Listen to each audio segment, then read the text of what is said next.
malam, Mbak Ellen dan teman-teman. Selamat malam. Terima kasih banyak boleh sharing. Terima kasih juga untuk teman-teman dan Bapak Ibu guru yang sudah share dari sisi seorang guru ya sebagai pengajar. Kalau aku lebih pengen share-nya pengalamanku ketika aku sebagai murid, Mbak Ellen. Nah, jadi paling terasa itu waktu di sekolah menengah pertama di SMP. Teman-teman aku ini barangkali karena usia juga ya, jadinya kayaknya hal yang paling sering dilakukan oleh teman-teman ini adalah mengomentari guru-guru kami. Jeleknya selalu kayak dicari-cari aja gitu jeleknya. Yang ini kalau ngomong terlalu medok banget lah, padahal ngajar bahasa Inggris. Terus guru yang ini udah tua ini gitu. Nanti yang ini bilangin ini gurunya nggak enak banget ya kalau ada jalan-jalan dia bebe gitu, bau badan gitu. Nah, lalu ketika itu aku di awal baru masuk SMP dan ketemu teman-teman gitu, rasanya kenapa harus ribet sekali dengan itu gitu. Nah, tapi lama-lama kok ini kayaknya bikin nggak nyaman ya. Jadinya di sini untuk menyimak saat para guru ini mengajar, di sini jadinya kayaknya ngelihatnya kok mereka nggak asik. Tapi juga untuk berasyik masyuk dengan teman-teman, semuanya dikomentarin, dikritik, itu bukan sesuatu yang aku kepengen juga gitu. Nah, yang terasa itu jadinya ketika di setiap mata pelajaran, jadinya terasa nggak menyenangkan banget ketika SMP itu. Nah, ketika mata pelajaran nggak menyenangkan, ketika menjelang ulangan lebih nggak menyenangkan lagi gitu. Buat aku sendiri berasanya jadi bimbang. Aku mau ikut teman-teman kasak-kusuk di belakang ngomongin guru-guru, atau aku mau diem aja ya, karena di sini rasanya nggak perlu. Tapi juga untuk memberikan perhatian penuh dan menikmati pelajaran, udah nggak bisa banget. Gitu. Jadi kayaknya ketika ada di hari-hari umur early teenage gitu, wah itu bukan situasi yang ngenakin banget, bukan situasi yang kondusif gitu. Nah, kalau yang Pak Tias tulis di buku kan, di chapter ini ya, ada bagian yang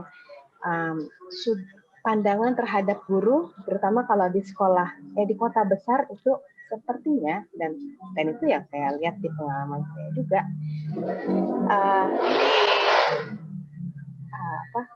justru kayaknya dilihatnya ayah deh, dan itu ditularkan di antara murid.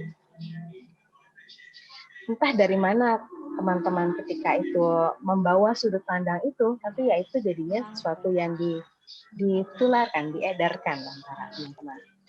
Nah,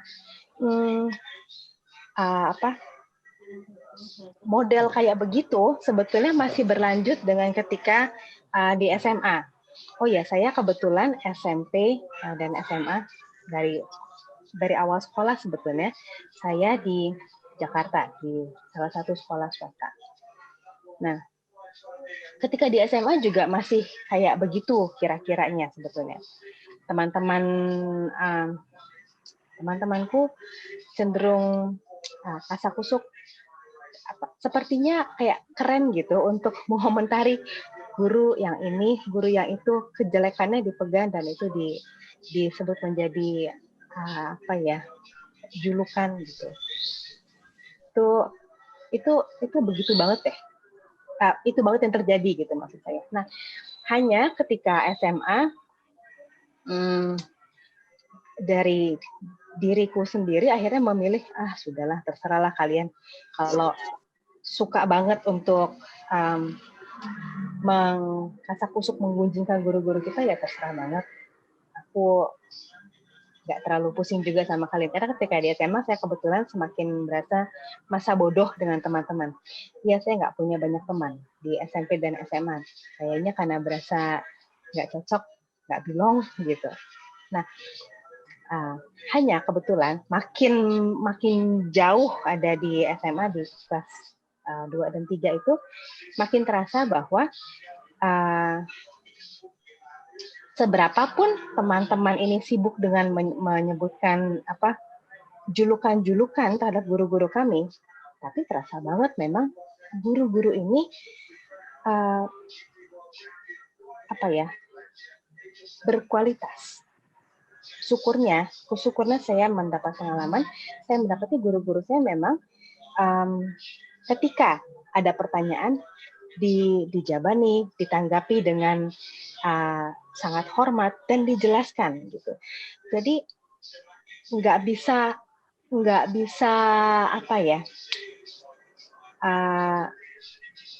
sebanding banget kalau terus-terusan mau ngomongin dan mengedarkan pandangan-pandangan tidak disrespect terhadap guru itu kayaknya seperti langsung terpatahkan oleh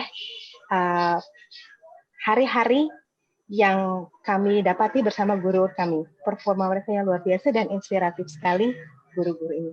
Jadi yang saya share di sini adalah pengalaman saya sebagai murid. Saya bersyukur walaupun ya ketemu juga hari-hari yang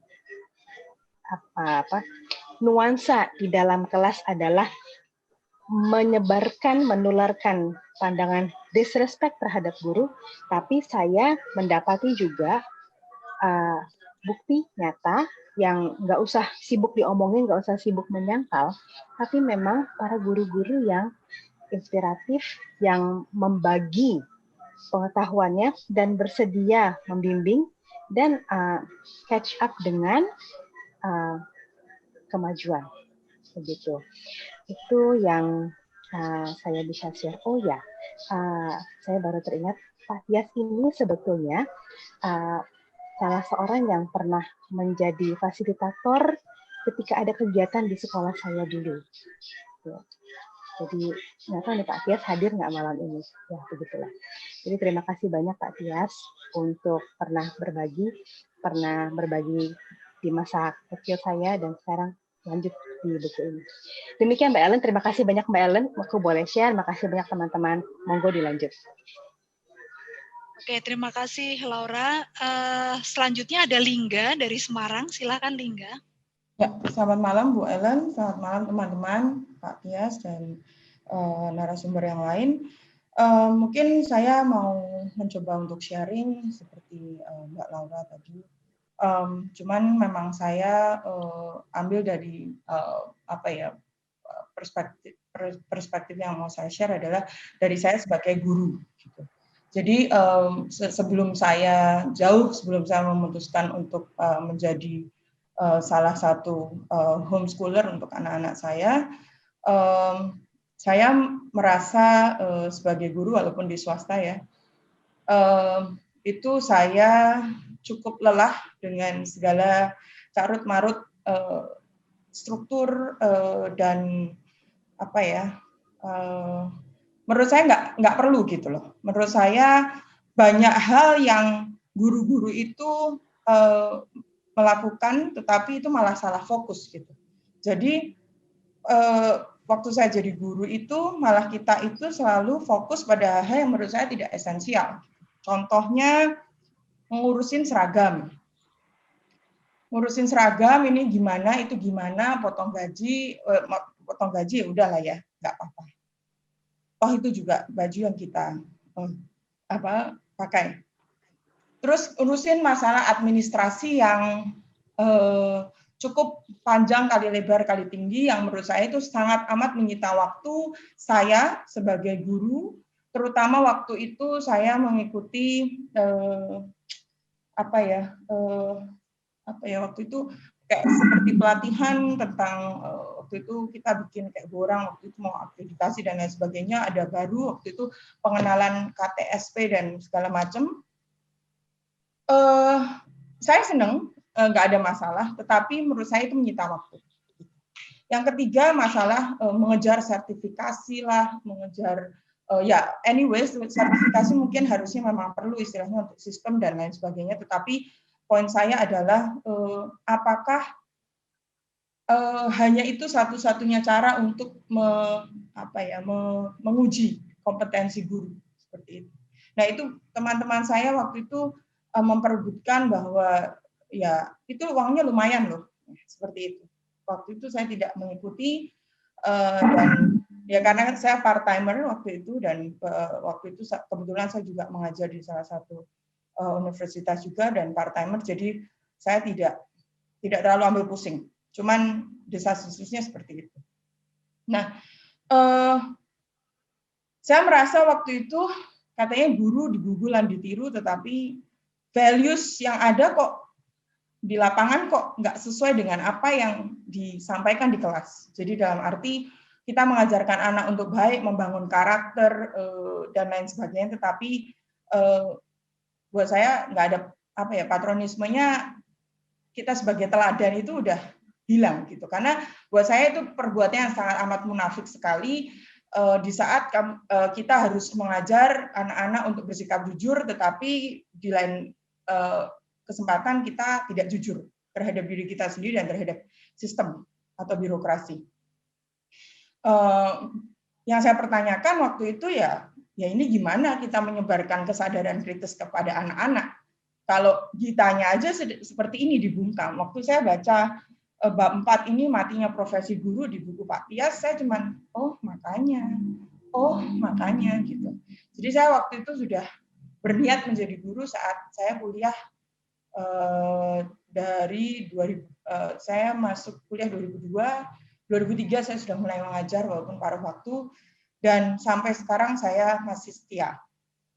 Tapi ternyata setelah saya tahu bahwa istilahnya kesadaran kritis ini bisa dibangun dan diperluas dengan adanya homeschooling. Oh ternyata ada ya yang begini ya. Oh kenapa enggak gitu. Dulu saya belum tahu waktu itu ada homeschooling. Jadi kepinginnya waktu itu oke, saya buat sistem sendiri, kita mau cari cara supaya saya tidak masuk dalam sistem yang ngurusin birokrasi dan lain sebagainya.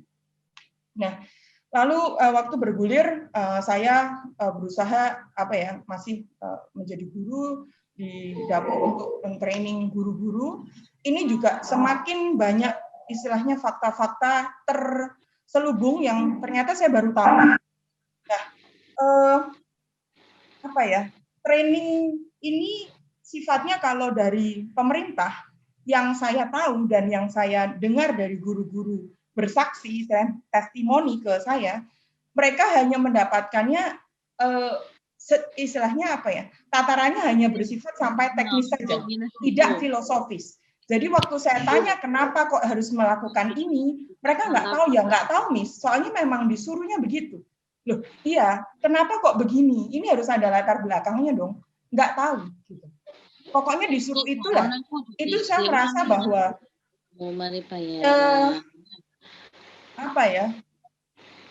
kita dibungkam gitu loh. Istilahnya guru-guru itu loh, tolong ditanyakan. Mereka waktu ditanya ya bilangnya udah ini aja Miss. Udah ini aja Bu. Udah gini aja, nggak usah repot. Pokoknya gini. Pokoknya gini nggak tahu pelaksanaannya gimana, pokoknya gini. Loh, nah kalau pokoknya gini lah terus Ibu gimana caranya untuk bisa? Ya saya cari-cari kalau misalnya saya nggak ketemu ya udah bisanya saya. Nggak bisa ya sudah. Terus saya berpikir waktu itu, terus ini gimana gitu loh. Kita mau istilahnya mau menjadi role model untuk anak-anak, kita mau menyebarkan sikap kesadaran kritis, berpikir kritis, bersikap kritis, tetapi pada satu waktu yang sama kita juga nggak bisa ngomong gitu. Waktu ngomong ya pokoknya gitu jawabannya. Jadi saya bingung gitu loh. Nah terus makanya filosofisnya itu nggak ada gitu. Jadi teknis aja, pokoknya gini, habis ini gini, ditambah ini jadinya begini, pokoknya gitu. Nah terus lagi saya mendapati bahwa ya itu proyek guru banyak sekali, termasuk buku. Kenapa? Karena saya pernah juga membantu untuk menjadi distributor salah satu buku dari salah satu penerbit yang menurut saya juga itu bagus ya secara subjektif saya sendiri. Tetapi waktu saya masuk ke sekolah untuk menawarkan, saya berhadapan dengan sistem yang ternyata sudah lama. Bisa kasih profit berapa ke guru? Profit itu istilahnya bayaran kalau misalnya kita proyek ini goal. Jadi saya merasa, loh gimana sih ini buku yang harusnya istilah menjadi sumber belajar anak waktu itu, tetapi kok malah dibuat lelangan seperti ini. Jadi yang paling tinggi kasih profit itu akan diambil, itu akan diadopsi. Jadi saya merasa, serius ini begini? Gitu. Ya gimana saya nggak punya gimana saya mau percaya kalau caranya seperti ini. Kita satu orang tidak bisa melawan sistem. Ya saya memilih untuk keluar sistem saja. Saya waktu itu kepengen mengadvokasi dan lain sebagainya, tetapi saya merasa bahwa kayaknya terlalu riskan karena sendirian dan mungkin nggak ada orang gila yang mungkin seberani yang mau saya jalankan gitu. Nah, terus padahal saya mendapati bahwa istilahnya kita mengajar itu nggak cuma dengan paparan teknis, masalah high order thinking skills yang waktu itu sempat hot juga ya, yang sempat hot itu. Saya waktu itu menanyakan high order thinking skill yang seperti apa gitu ke guru-guru, itu juga nggak tahu gitu. Bagaimana itu akan istilahnya membuat anak-anak itu kritis, kita membuat soal itu dengan sampai ke tataran kritis, kalau gurunya aja nggak bisa berpikir kritis. Gitu. Itu saya waktu itu merasa, sumpah, ini begini, gitu kan. Jadi, saya merasa bahwa ya kualitas dan keadilannya nggak ada, gitu loh. Kualitasnya sudah dibungkam sama sistem yang saya nggak ngerti. Makanya tadi waktu saya baca, saya merasa bahwa makanya gitu. Jadi ada pertanyaan tuh, Ling. Ya. Pertanyaan, buku apa itu yang dijual? Buku referensi selain buku paket atau buku yang sama dengan buku paket? Karena waktu itu saya masuknya ke swasta ya, jadi itu kan dan saya memang bahasa Inggris, jadi cukup bebas. Saya nggak tahu ya, maksudnya sudah tidak, setahu saya tidak ada buku yang dari dinas saja, maksudnya dari pemerintah saja, tetapi suplemen begitu, dan itu juga di tender. Saya tidak mau menyebutkan judulnya, tetapi itu terjadi. Ya, terus istilahnya terus saya merasa oke, waktu saya mengambil master untuk pendidikan terutama bahasa Inggris, yang saya rasakan juga mereka itu stop pada pedagogi gitu loh. Maksudnya ya teknis lagi, nggak bahas filosofi sama sekali. Untuk masalah filsafat pendidikan pun nggak sampai kemana-mana, cuman oh ya dulu ada Aristoteles, ini ada ini ya, pokoknya gini, terus ini ada begini, Montessori dan lain sebagainya, itu dipaparkan saja, tetapi tidak ada diskusi yang memantik.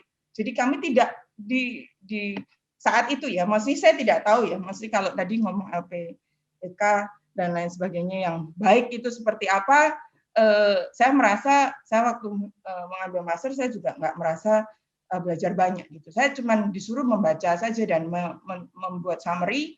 Setelah itu presentasi. Presentasi waktu kita menanyakan ke dosennya, pokoknya baca aja, pokoknya begitu. Jadi saya merasa bahwa bagaimana kita sebagai guru itu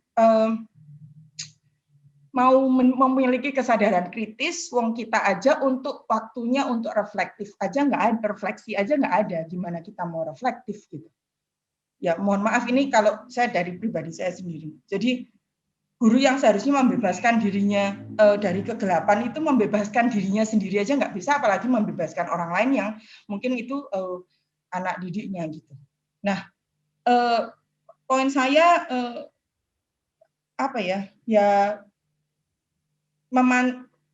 kalau tadi kita memaparkan kita nantinya bertemu AI dan lain sebagainya, Kita seharusnya sampai di detik ini, kalau dipertanyakan homeschooler ini nanti bisa, mungkin dari tadi Mbak Lea, Mbak Irma itu sudah mencoba memaparkan, apakah bisa mendidik anaknya seperti itu dan lain sebagainya, ya sebisa-bisanya. Toh guru yang di sekolah juga sebisa-bisanya kan. Mereka harus membagi waktu antara kehidupan pribadi, administrasi yang tak akan berhenti, dan ngurusin anak. Dan saya padahal guru itu seperti dokter. Mereka harus memberikan diagnosa yang tepat, karena satu nggak bisa one size fits all gitu kan. Anak itu katanya beda-beda gitu. Tapi kalau anak beda-beda, kalau nggak dibuat sama semua, sampai kapan dia mau bikin sebuah sistem yang istilahnya nggak one size fits all tadi? Nah, kalau misalnya nggak one size fits all, apakah guru itu masih punya waktu untuk membuat itu seperti itu satu-satu per anak? Apakah ada? Sedangkan yang saya tahu bahwa pada prakteknya membuat assessment di rapot saja itu juga ada, yaitu diperdagangkan juga. Jadi itu harus ada beli app, ada beli program software yang bisa dibeli, dan habis itu oke, kalau angkanya 7 nanti komennya begini. Nah, gimana itu akan membuat diagnosa yang tepat, padahal diagnosa satu dengan yang lain itu akan berbeda sekali, nggak bisa. Jadi hal-hal seperti itu gimana gitu loh. Makanya saya merasa bahwa hal-hal ini yang banyak pertanyaan yang mengganjal istilahnya. Terima kasih Bu Ellen. Oke, terima kasih Lingga, ini juga curahan hati seorang guru swasta ya. Artinya ketika ini kita membicarakan problem-problem seperti ini, mudah-mudahan tadi dari teman-teman guru tidak menganggap bahwa kita sedang, ini yang bicara juga guru ya, kita tidak sedang ngerasani guru atau kita tidak sedang menyerang guru yang manapun, tetapi sebenarnya kita sedang membicarakan ada masalah apa sih dengan dunia pendidikan kita, sehingga kok guru-guru harus mengalami yang seperti itu gitu. Merasa dibungkam daya kritisnya, atau merasa kemudian ingin ditenggelamkan, dan seterusnya. Sebetulnya ada masalah apa? Kita kan sedang berusaha untuk memahami akar masalah dari dunia pendidikan kita, karena sebetulnya kita semua baik homeschooler maupun guru, saya yakin ada benang merah akar masalah yang sama ya, yang kemudian sebenarnya di situ kita bisa berbicara dan kita bisa nantinya siapa tahu kita bisa menemukan kerangka untuk bisa melakukan sesuatu bersama, itu yang justru jadi harapan kita. Jadi bukannya ini saling menyerang ini dengan ini, kita tidak membicarakan problem untuk menyerang siapapun, tapi kita ingin mencoba memahami akar masalahnya. Di situ tadi saya lihat ada Mbak Auliawi Jiaseh yang sudah banyak komentar ya, tadi menanyakan kepada Lingga kan, dan Mbak Ola ini juga tahu banyak tentang dunia pendidikan. Apakah Mbak Ola mau menyampaikan sesuatu? Oh, baik. Senang aja mendengar ini, tapi nanti kalau ada yang perlu saya pertanyakan. Komentarin ya. Hanya saya setuju sama Mbak Ellen bahwa tulisan Mas Tias itu bukan dalam rangka menenggelamkan guru. Tulisan Mas Tias itu hanya membukakan fakta-fakta yang ada tentang guru untuk perbaikan selanjutnya bersama-sama semua pihak. Demikian Mbak Ellen, terima kasih waktunya. Iya. Setuju sekali. Jadi homeschooler juga bukannya anti sekolah atau anti guru ya, karena kami menyadari bahwa anak-anak kami kelak juga akan tumbuh bersama anak-anak yang dari sekolah, yang dibesarkan oleh guru-guru. Jadi sebetulnya kita adalah partner gitu untuk menciptakan dunia pendidikan yang lebih baik. Masih ada satu yang mau sharing sebetulnya dari Cecilia ya. Cecilia yang sudah daftar sebelumnya. Apakah jadi mau sharing? Iya, boleh Mbak Ellen. Ya, silakan. Waktunya usahakan pendek ya, 3 menit. Oke. Saya karena kita masih mau mendengar.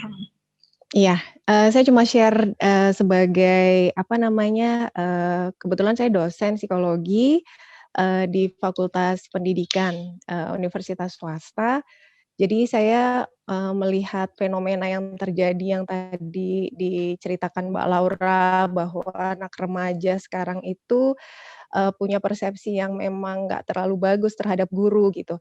Jadi itu yang terjadi sehingga agak sulit untuk menjaring anak-anak untuk menjadi guru, Mbak Ellen. Saya tertarik dengan judul Matinya Profesi Guru tuh lebih berkaitan dengan iya, jangan-jangan semakin hari nanti semakin sedikit orang-orang yang pengen jadi guru, karena memang jadi guru itu, setelah kemudian saya gali dari, mahasiswa terutama tahun pertama, tahun kedua tuh mereka ngelihat guru tuh kaku, guru itu galak, guru tuh nggak keren, guru tuh gajinya sedikit dan segala macam yang akhirnya buat mereka juga nggak tertarik untuk menjadi guru.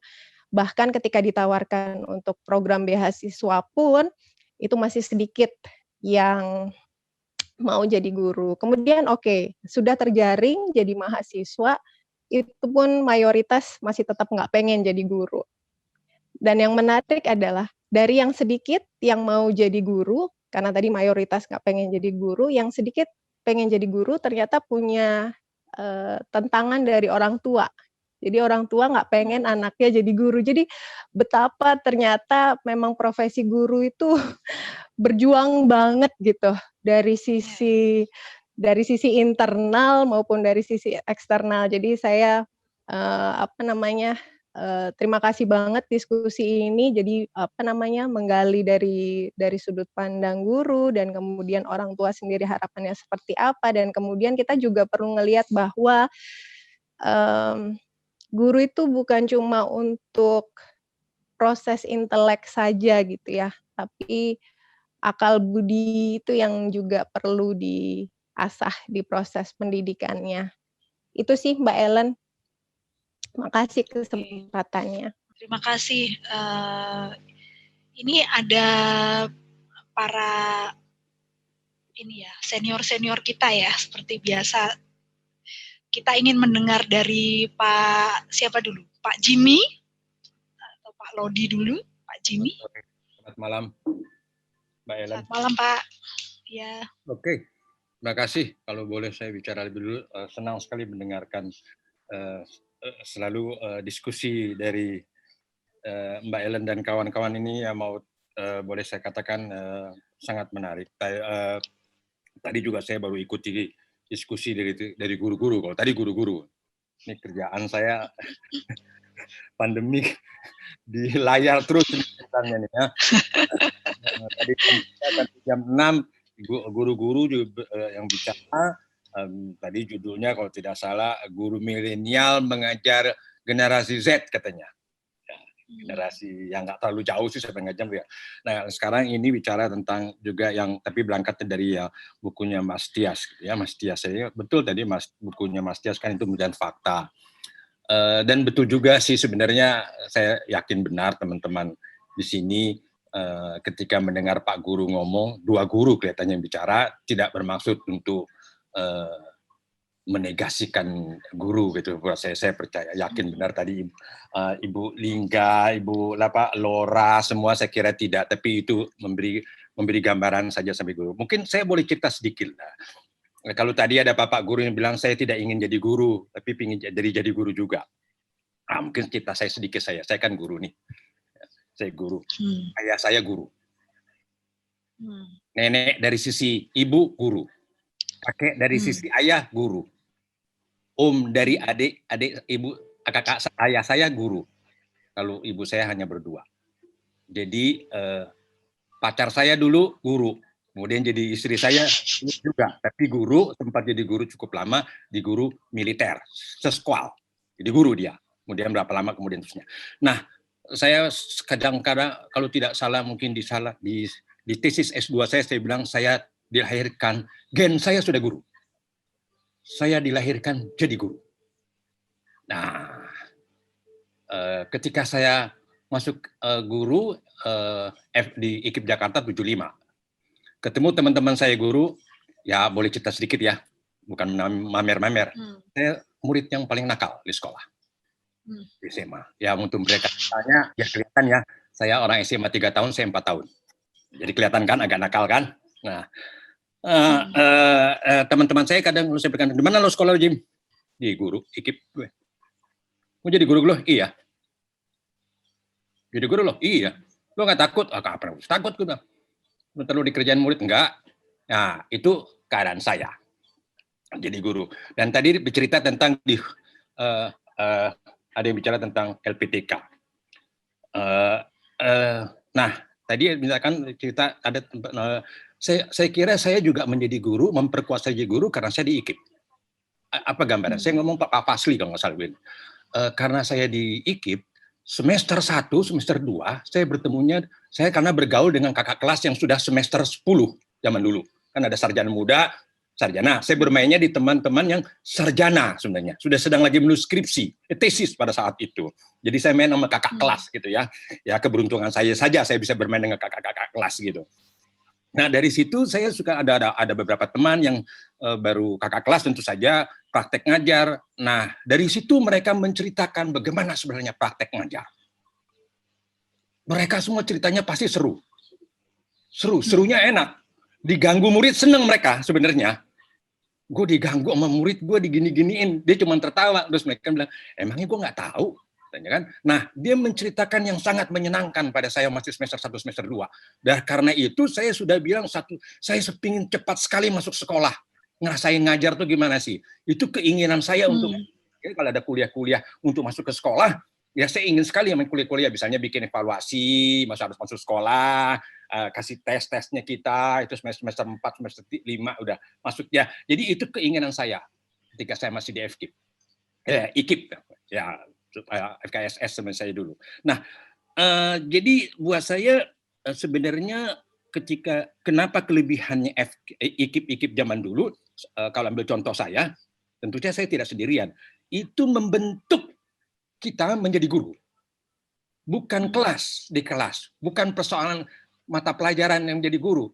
Kakak-kakak kelas menceritakan bagaimana mereka jadi guru, kesulitan menghadapi murid, apa yang harus dilakukan mereka pada murid, itu yang diceritakan kepada kita. Tentu saja dia pakai pengetahuan pedagogiknya, tentu saja. Nah, pergaulan pada saat saya kuliah itu, bahasanya kadang-kadang keluar sambil bercanda, lu nggak pedagogis loh, lu nggak didaktis loh. Nah, kata-kata yang begitu keluar kepada kakak-kakak kelas.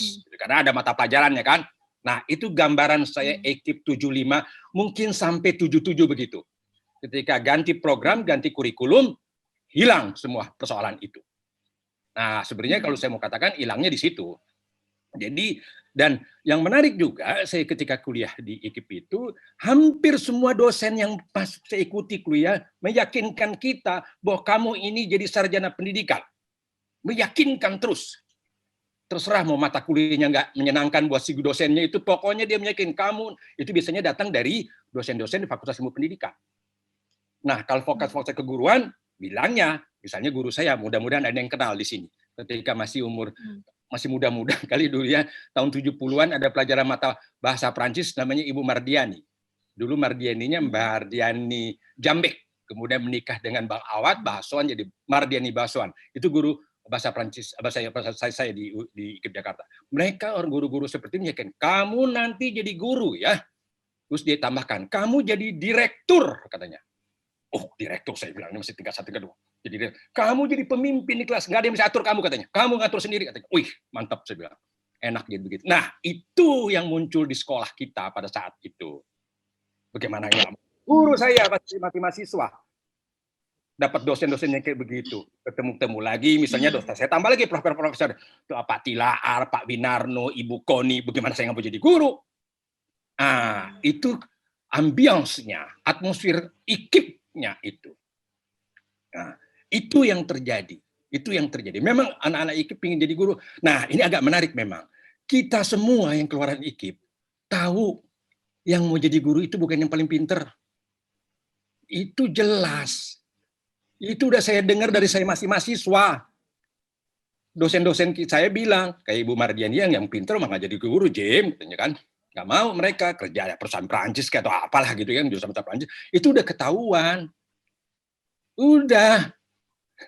Sampai sekarang Dari tahun 75-an saya kuliah sampai sekarang itu problem itu terjadi gitu. Nah, itu ya makanya problem struktur sebenarnya harus merubah kalau mau jadi pinter. Terus anak-anak pinter mau jadi guru, ya nggak ada lah anak SMP SMA mau jadi guru. Nggak ada ceritanya. Jadi, nah saya tambahkan lagi kadang-kadang saya provokator ya, jadi dosen provokator. Saya tanya mahasiswa kamu, guru kamu ada yang berani nggak?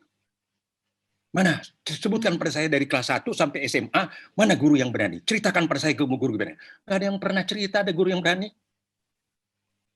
Nggak bicara kritis ya, berani aja deh. Berani ngelawan, udah kalau berani ada kritisnya. Berani. Kamu ceritain ada nggak guru yang berani ngelawan sama kepala sekolah? Nggak ada. Nah, gimana? Terus maaf ya, kalau saya mau berkatanya. Kira-kira guru yang biasanya ada yang pakai bahasa anak muda ya, mudah-mudahan masih bahasa sekarang. Guru-guru tidak sedikit yang cupu, Pak, cupu bahasa mereka.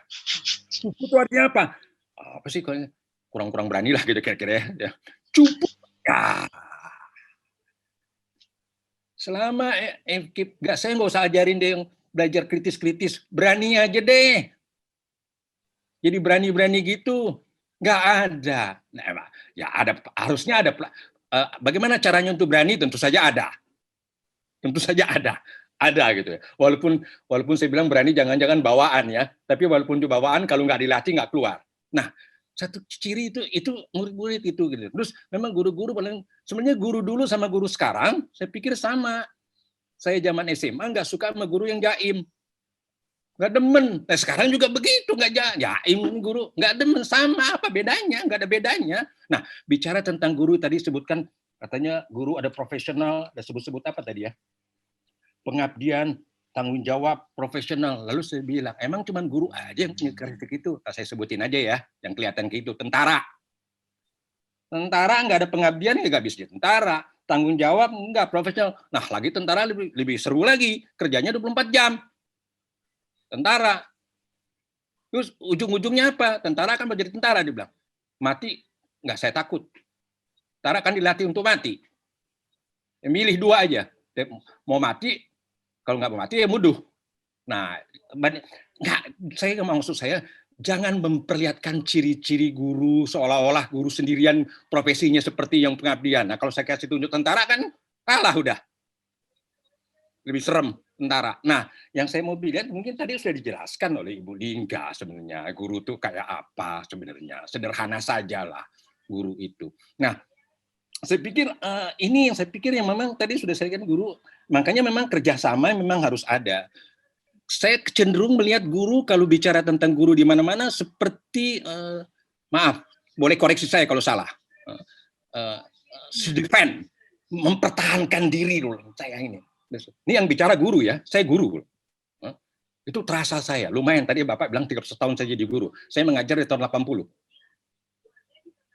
Saya nggak enak kalau saya bilang semua jenis ngajar saya sudah saya lewati semua dari tingkat SD, pendidikan luar biasa, ngajar tentara, semua udah. Mau tentara di Indonesia, tentara di Prancis, saya udah. Jadi udah semua lah gitu kan. Kalau kurikulum vitae udah kepanjangan saya. Tapi saya mau mengatakan jadi guru itu ya tadi memang jadi pertanyaan Bu Lingga, bagaimana mau ngajar kritis, gurunya nggak kritis. Terus guru mau bilang sekarang berubah. Apanya yang berubah guru sekarang? Ibu Lingga kan baru jadi guru tahun 2000-an. Sudah reformasi. Sama sekarang gitu. Apa yang lebih? Guru jadi gaji lebih gede? Iya. Enak jadi guru jadi gede. Tapi guru doang. Di Jakarta lagi dosen yang enggak kayak saya, apalagi nggak dapat kayak Bapak tadi yang ada 4D, sama 3D aja udah bagus, kecil kan, nggak ada perubahan. Jadi apa dikatakan Mas Tias ini nggak ada perubahan, masih yang melihat fakta yang tidak berubah. Nah karena itu guru artinya masih ada problem struktural ya Pak, Pak Jimmy, masih ada problem struktural ya. Guru bicara jarang problem struktural, guru melihat persoalan sangat psikologis, bagaimana memotivasi anak dan segalanya, bagaimana ngajar yang baik dan begitu. Ujung-ujungnya kalau Ibu Lingga bilang hanya persoalan teknis, tapi mungkin saya akan koreksi, hanya pedagogi. Enggak, hanya persoalan metode mengajar. Pedagogi itu pedagogik. Pedagogik itu ilmu pendidikan yang kecenderungannya filsafat. Makanya ada pedagogik yang fenomenologis misalnya, yang pernah hidup lama di Jakarta, di Indonesia, pendidikan guru, misalnya Langenfeld. Itu sangat fenomenologis gitu kan. Nah, itu yang diajar. Terus Ibu Lingga juga cerita, apa namanya, penataran. Ya ampun, penataran nggak berubah dari tahun 90-an sampai 2000 sekarang. Bahkan saya kan suka ngasih natar saya kan, namanya guru dari UNJ, ya natar-natar itu, urusan bahasa Perancis. Saya bilang sama kepala sama jurusan, gue udah nggak mau penataran, nggak ada gunanya ke penataran, nggak ada gunanya. Kenapa? Gimana? Saya kasih ngajar yang kayak begini, mereka menolak. Saya bilang, terus saya kasih mata pelajaran kegiatan kemampuan yang sama saya ngajar anak semester 2 di bahasa Perancis. Bagaimana ini? Saya bilang sarjana. Jadi nggak mau. Selesai, saya bilang, tutup buku saya untuk pelatihan. Itu pemerintah yang bikin. Saya perkirakan mirip-mirip. Nah, boleh saya tanya sama teman-teman yang urusannya kementerian yang bikin pelatihan guru, misalnya yang untuk ilmu sosial di Malang, kalau nggak salah. Saya tanya sama teman yang urus-urusan, gimana kamu ceritakan? Dia ceritanya, menyedihkan. Jadi, mohon maaf Pak Guru yang sudah 31 tahun. Nggak ada perbedaannya, Pak. Ini harus berubah. Jangan ngomongannya harus kritis. Saya ngomong kritis di kelas aja, jangan-jangan saya udah nggak mau. Susah banget saya bikin anak mahasiswa untuk jadi kritis. Mahasiswa saya itu zaman Z. Generasi Z. Generasi Z. Bedanya sama generasi itu, saya bilang Mas, kok nggak ada bedanya ya kamu lahir tahun 2000 berapa nih kalau 2010? Ya 2000, lahir 2000. Sama yang lahir tahun 80, nggak ada bedanya. Saya bilang, apa bedanya ini? Nah, kan nggak ada perbedaan. Itu kan ada di sekolah sebenarnya yang membuat itu. Nah, guru-guru itu mesti tahu gitu. Makanya teman-teman guru ngomong-ngomong nama yang dosen-dosen tuh. Kan dosen-dosen menerima, bukan menyalahin guru-guru ya, bukan. Lagi-lagi bukan. Saya tidak menyalahkan. Kalau mau pakai kata, saya kritik. Tapi kritik saya otokritik sebenarnya. Kan saya juga guru. Saya guru ini.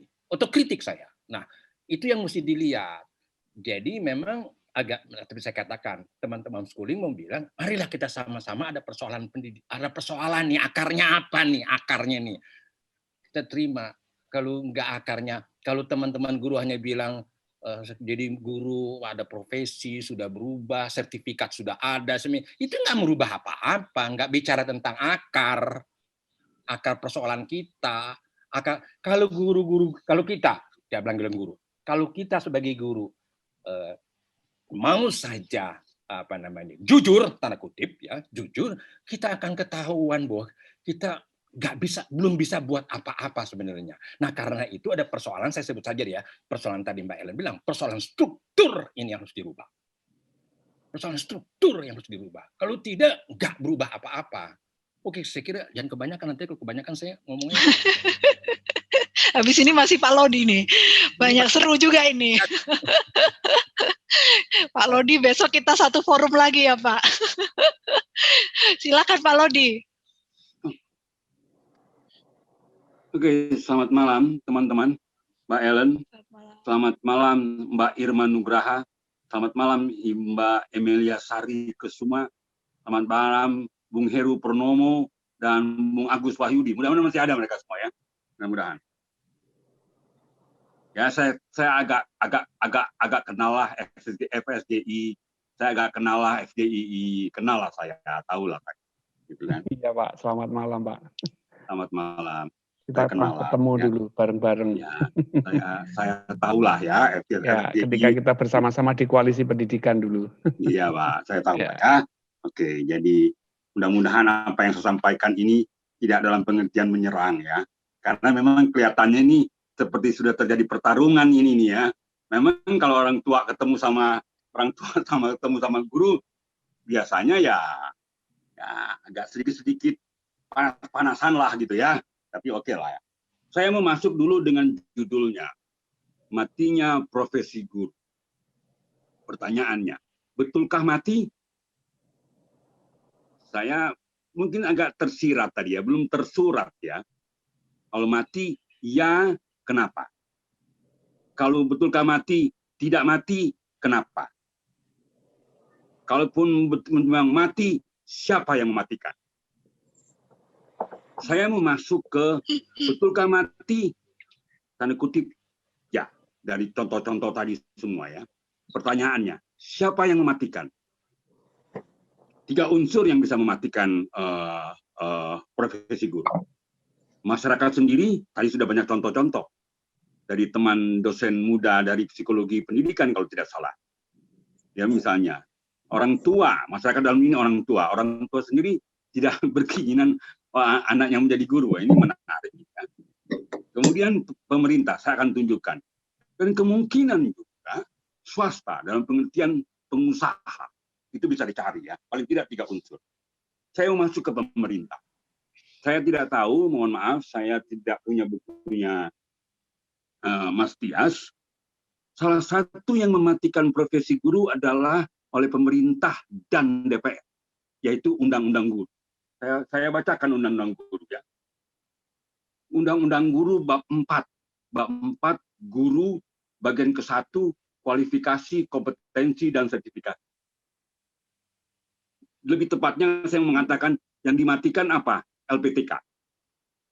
Kalau kita baca pasal 8, guru wajib memiliki kualifikasi akademik, kompetensi, terus kemudian saya garis bawahi, sertifikat pendidik, sehat jasmani, ini bisa dipersoalkan, sehat jasmani, apakah yang namanya orang-orang cacat itu saya tidak sehat jasmani, orang buta, orang tuli, gitu, serta memiliki kemampuan untuk mewujudkan tujuan pendidikan nasional. Pasal 9, kualifikasi akademik, sebagaimana dimaksud dalam pasal 8, diperoleh melalui pendidikan tinggi dan program sarjana atau program diploma 4. Ini artinya apa pasal 9? Yang namanya kualifikasi akademik, bisa S1, bisa D4, itu dapat diambil dari perguruan tinggi non-LPTK. Saya mau masuk. Ketika kita bicara kemudian namanya pendidikan guru, ada 2 sistem, ada 2 model yang besar di dunia. Yang satu namanya model concurrent atau integrasi atau simultan, yaitu IKIP. Jadi yang namanya, saya sederhanakan saja, saya sebenarnya bisa diperdebatkan. Yang namanya mengajar itu kan katanya kuasai konten, kuasai mata pelajaran, dan bahasanya undang-undang bilang pedagogi. Sebenarnya itu pengajaran. Kalau bahasa zaman dulu didaktik. Sebenarnya 2 itu, dengan 2 itu bisa jadi guru. Nah pertanyaannya, kontennya diberikan di mana? Kalau dengan undang-undang ini adalah di tempat non-LPTK. Misalnya, orang sarjana bahasa Inggris, sarjana bahasa Perancis yang bukan di IKIP, itu punya S1, itu bisa kemudian mengambil ambil yang sekarang sertifikat, ya, atau apalah, PPG atau apa begitu ya, itu yang namanya model konsekutif. Jadi orang sendiri siapa saja yang punya S1 bisa ambil mata pelajaran pedagogi, kemudian bisa jadi guru. Tetapi yang concurrent itu namanya LPTK. Dengan adanya undang-undang ini, LPTK mati. Karena ketika era tahun 80-an, orang-orang IKIP yang tahun 80-an ya, orang-orang IKIP itu tamat, itu mendapat akta 4. Jadi dengan sendirinya keluar sudah mendapat akta 4. Tetapi sekarang dengan undang-undang guru ini, anak-anak yang mahasiswa LPTK, sarjana-sarjana LPTK itu harus mengambil lagi mata kuliah mungkin 2 tahun atau berapa semester itu untuk dapat sertifikat. Itu artinya modelnya sudah model konsekutif. Ini mematikan LPTK yang concurrent. Ini kekeliruan. Itu yang saya bilang pemerintah dan DPR mematikan LPTK atau tempat untuk melahirkan guru profesional. Saya pikir itu. Kemudian yang saya mau tambahkan lagi, ini menarik. Buat saya ini mitos kalau zaman kolonial itu bahwa guru itu dihargai. Satu hal yang harus kita perhatikan baik-baik. Ketika kita bicara guru, dan Mas Bung Heru sudah mengatakan sebenarnya, Bung Heru sebenarnya kan LPTK yang akreditasinya baik, sedang-sedang aja dan buruk. Itu bisa mengakibatkan gurunya tidak homogen. Heterogen guru itu. Nah, zaman Belanda juga begitu. Zaman Belanda yang sekolah guru, benar sekolah guru, itu yang namanya guru berwewenang yang masuk ke school. Itu yang menurut bukunya Pak Nasution, di buku Sejarah Pendidikan Indonesia, itu tahun 1875, itu guru-guru yang tamatan preschool, guru berwenang, itu 30 Holden sampai 50 Holden. Kalau nggak salah, 1 Holden itu mungkin 100 kuintal beras. Kalau nggak salah itu menurut Pak Muhtar Bohori. Saya pernah bicara dengan Pak Muhtar Bohori. Tapi tahun 1978, guru berwenang, guru tamatan preschool, itu menjadi 75 Holden. Itu jenis guru pertama. Dan menurut saya sangat sedikit. Jenis guru kedua, guru melalui ujian guru.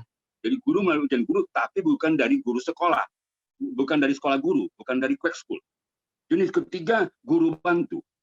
Jenis keempat, calon guru atau magang. Yang kelima, guru darurat. Jadi, jangan-jangan sekarang di Indonesia kayak zaman Belanda, kebanyakan guru darurat. Yang mau diharapkan apa dari guru darurat?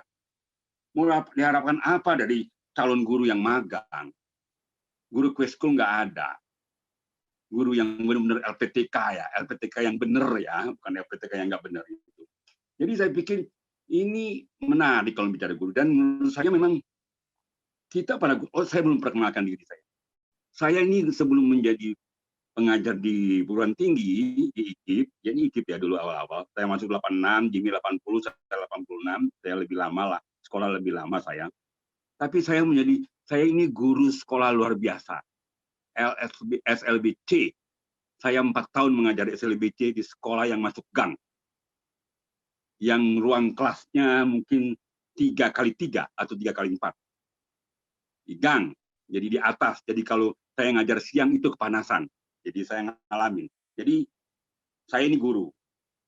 Tapi itu saya Mbak Ellen. Terima kasih.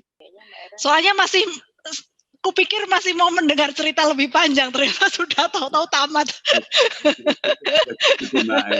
Baik. Ya, siap dilanjut besok ya Pak. Dilanjut besok dengerin lagi. Baik, ini kita sudah kita selalu overtime tapi asik ya. Kita mau dengar Pak Tias, atau Pak Tias masih mau minta yang lain untuk bicara dulu? Udah cukup. Dari aku cukup. Oh gitu Pak. Udah diwakili Gak ada yang ditambahin lagi Pak. Sama Pak Jimmy. Oh ya baik. Mbak Ola nggak jadi bicara Mbak Ola? Sepertinya Pak Jimmy tadi sama sih pikirannya sistem. Kalau Pak Jimmy bilang struktur, kalau saya bilangnya sistem. Jadi sistem di pusatnya mesti diperbaiki, sistem di bawah juga mesti diperbaiki, mindset di atas diperbaiki, mindset di guru juga sama masyarakat termasuk homeschooler juga diperbaiki tentang pendidikan ya.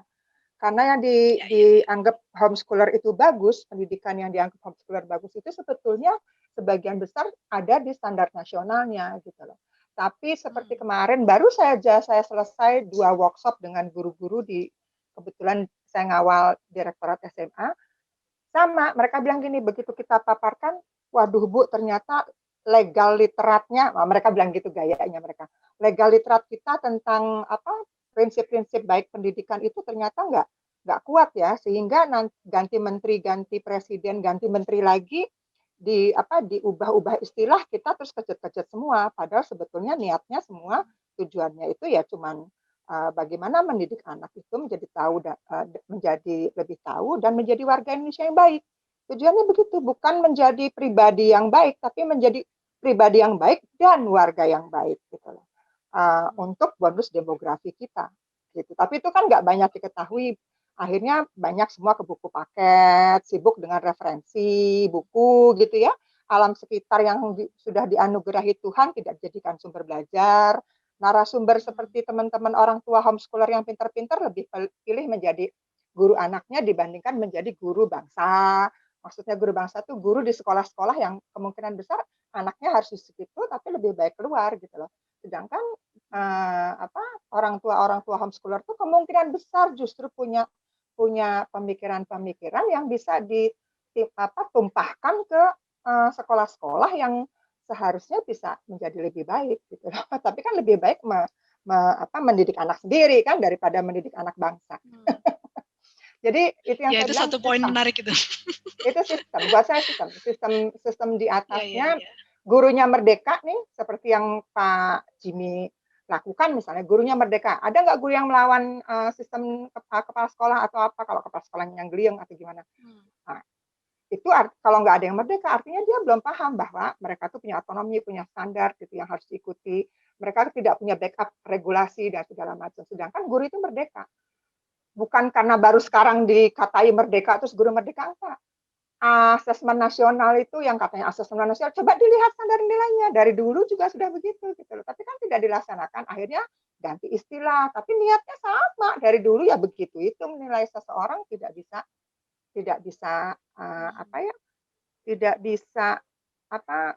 gubyah uyah kan gitu. Menilai anak itu kan tidak bisa gubyah uyah gitu loh.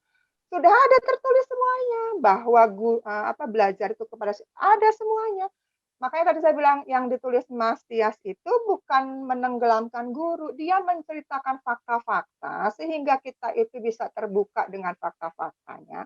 Bukan menceritakan seorang guru, dia menceritakan guru pendidikan, bukan guru. Pendidikan di Indonesia begini loh faktanya. Supaya kita semua yang menjadi guru, menjadi orang tua itu bangkit, yang menjadi penyusun kebijakan itu bangkit, ini loh faktanya begini gitu. Kadang-kadang kan fakta tidak terlihat karena tertutup statistik yang diberikan kepada penguasa gitu ya. Penguasa kita juga belum tentu ahli akar rumput. Mereka bisa saja penguasa-penguasa ahli kurikulum, tapi kan mereka ahli membuat sekolah anak-anak yang bagus, tapi sekolah dari anak-anak yang bagus-bagus, input yang bagus-bagus gitu. Jadi belum tentu tahu akar rumput Indonesia gitu. Demikian dulu. Nanti kalau saya cerita panjang banget karena Pak Jimmy bilang struktur, saya bilang sistem. Sistemnya, gurunya merdeka, sistemnya gini. Gurunya mau merdeka nih, membuat pembelajaran sendiri sesuai standarnya. Tapi ternyata sistem e-raportnya tidak merdeka, sistem ulangannya tidak merdeka, kan gitu ya. Seperti itu. Ada sistem di sekolah yang lebih pilih LKS, lebih pilih referensi dari luar yang nggak jelas, kan kayak gitu. Jadi banyak sistem yang tidak memerdekakan gitu. Silakan Mbak Ellen lanjut saja. Saya nanti kalau bicara pendidikan bisa sampai malam. Jadilah artinya PR-nya banyak sekali nih kalau mendengarkan tadi. Wah, poinnya banyak sekali. Kebetulan saya sama Mas Jimmy itu sama Mas Tias sama Mas Jimmy itu pernah satu koalisi, satu email, satu grup segala macam. Sama Mas Tias masih satu grup di beberapa grup gitu. Jadi saya dengarkan dulu lah, saya senang dengar guru-guru yang justru saya ingin mendengar tuh kendala dari guru kalau mereka mau merdeka itu bagaimana, atau saya tuh tadinya berharap mendengar guru membaca bukunya Pak Tias itu, Mas Tias itu seperti apa gitu loh, terus mau bergerak seperti apa gitu loh. Ya, saya pikir saya akan mendengar. Silakan lanjut saja. Terima kasih. Ada Mbak Iva. Halo Mbak Iva. Lama nggak ketemu juga Mbak Iva. Selamat malam. Iya, silakan Mbak Iva. Saya mohon izin nggak buka kamera, ini penerangan di rumah agak-agak bright gitu ya.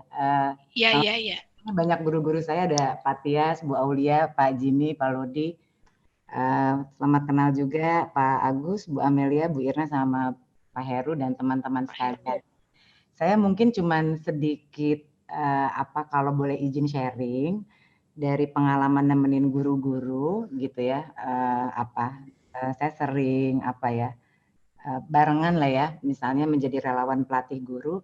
Ada isu yang tadi Bu Aulia katakan tuh, sistem tuh betul ya, terutama di daerah sebetulnya yang membelenggu kebebasan guru ketika guru ini dijadikan komoditas politik untuk pemilihan kepala daerah. Ini biasanya jadi isu rutin yang mencekam, terutama untuk guru-guru yang dari ASN, gitu ya. Karena nanti biasanya jabatan Kadisdik itu kan jabatan politis ya, kalau di daerah. Gitu. Kadang itu bekas tim sesnya yang diangkat gitu. Nah itu seringkali guru-guru yang nggak milih calon kepala daerah tertentu, misalnya nggak milih bupati, wali kota sampai gubernur, itu tuh kalau saya nggak tahu bahasa Indonesianya ya, tapi kalau Sunda tuh dicirian gitu ya, kayak ditandain gitu loh, terus bisa tahu gitu bahwa guru-guru itu misalnya tidak memilih tim sesnya dari gubernur tertentu yang kemudian juga bisa sampai kalau di Maluku tuh sampai diturunin ya kadisdiknya. Jadi itu yang membuat mencekam yang di luar sistem Kemdikbudnya sebetulnya. Karena kan di persepsi publik seolah bos tertinggi itu Mendikbudnya kan, Menteri Pendidikannya. Tapi sebetulnya dalam struktur kepegawaian gitu, bosnya adalah kepala daerahnya, karena mereka paling takut banget kalau dipindahkan misalnya ke daerah yang rural, yang terpencil seperti itu. Nah, itu yang seringkali akhirnya jadi memberangus bagaimana guru bisa merdeka bersuara, karena juga seringkali dapat tekanan-tekanan politik seperti itu. Itu jadi kayak kalau di daerah itu jadi TST sih Mbak Ellen, jadi kayak tahu sama tahu gitu. Itu aja sih mungkin yang saya merekam ketidakmerdekaan guru-guru, karena kalau dari pelatihan itu kami selalu menemukan banyak guru-guru yang mutiara bagus ya. Kalau di distribusi normal tuh ibaratnya dia outlier up. Ada kan yang outlier down. Terus rata-rata tuh ya biasanya follower. Nah, biasanya guru-guru yang bagus di outlier up ini adalah guru-guru yang kesepian, saya melihatnya. Jadi memang perlu banyak banget pihak-pihak yang mengadvokasi, karena sebetulnya Indonesia ini banyak banget kok gitu potensi-potensi guru yang bagus kok gitu. Jadi kayak dorman yang pada tertidur bukan karena mereka tertidur, tapi ditidurkan gitu istilahnya. Itu aja sih Mbak Ellen. Oke. Ya, justru bagaimana kita bisa mendengar suara-suara dari guru-guru yang kesepian itu ya. Kayaknya sesama orang kesepian harus saling menemukan itu. Oke. Aku pengen, tadi Mbak Lea kayaknya ngomongnya masih dikit banget deh. Mbak Lea masih mau ngomong nggak Mbak Lea? Sebelum Mbak Lea boleh saya tambahin, Mbak? Silakan Pak Lodi. Ya, saya menarik tadi ada yang mengatakan guru yang melawan arus ya. Guru melawan, saya lupa siapa yang mengatakan guru melawan arus ya. Kalau bahasa kerennya tuh ya, teacher against the crane ya. Ya memang di salah satu artikel di review education review Harvard education Harvard ya Harvard punya jurnal lah ya tentang pendidikan ya. Itu ada tulisan, salah satu tulisan judulnya Learning to Cheat Against the Grain. Nah, itu di mana diajarinnya? Di LPTK. Setahu saya sih yang enggak lah ya. LPTK itu belum pernah mengajarkan bagaimana melawan arus. Saya mengharapkan itu sebenarnya pada organisasi guru-guru yang tidak mainstream ya. Sebenarnya mereka lah yang mengajarkan anggota-anggotanya melawan arus. Saya sebenarnya ingin tahu dari Pak Heru dan Bung Heru dan Bung Agus, apakah ada program untuk mengajarkan guru-gurunya melawan arus? Programnya seperti apa? Karena kalau mengharapkan LPTK juga agak sulit. Tanpa itu ya agak sulit. Ya ikut arus jadinya. Atau yang tadi jadi guru yang sendiri, diem, mengeluh, begitu kan? Ngambek, paling begitu. Padahal mesti ada aksinya. Aksinya itu memang mesti ada program. Tapi gitu udah saya, Mbak. Dan kedua, saya pikir saya mesti mengatakan bahwa sudah cukup lama saya tahu ketika bergerak dengan teman-teman guru. Guru itu korban struktur. Saya menggunakan istilah struktur karena agak bau sosiologis ya, bukan sistem. Strukturlah yang membuat guru korban. Guru sekali lagi itu korban. Itu guru itu korban. Nah, cuman sekarang persoalannya ketika guru menjadi korban, mau nggak mau saya masuk psikologi nih. Ini menjadi reaktif atau reflektif, kemudian praksis, jadi ya reflektif, aksi, praksis. Kalau cuma berhenti sampai kemudian reaktif, wah agak problemnya terhadap orang tua, reaktif. Jadi memang sekali lagi, bagaimana program-program teman-teman organisasi guru membuat menjadi praksis yang namanya teach against the grain. Saya pikir, atau mengajarkan guru melawan arus. Saya pikir itu. Terima kasih Mbak Ellen. Ya. Mbak Ellen, korban tapi nggak boleh bermental korban ya. Iya silakan Pak. Apakah punya program untuk membuat guru-guru melawan arus tadi pertanyaannya? Menarik sekali apa yang disampaikan oleh Pak Lodi. seperti tadi yang saya sampaikan, kasus kami advokasi atas kesewenangan penguasa yang ada di Bengkulu, kan akhirnya kami harus melawan itu. Kami mensurati awal mulanya, tetapi begitu kami surati, sudah berhenti, ya sudah. Kami menyampaikan kepada rekan-rekan sebelum ke arah sana, kami itu berdiskusi, membahas, membuat kajian. Dari kajian itulah kemudian rekan-rekan itu terinternalisasi untuk melakukan itu.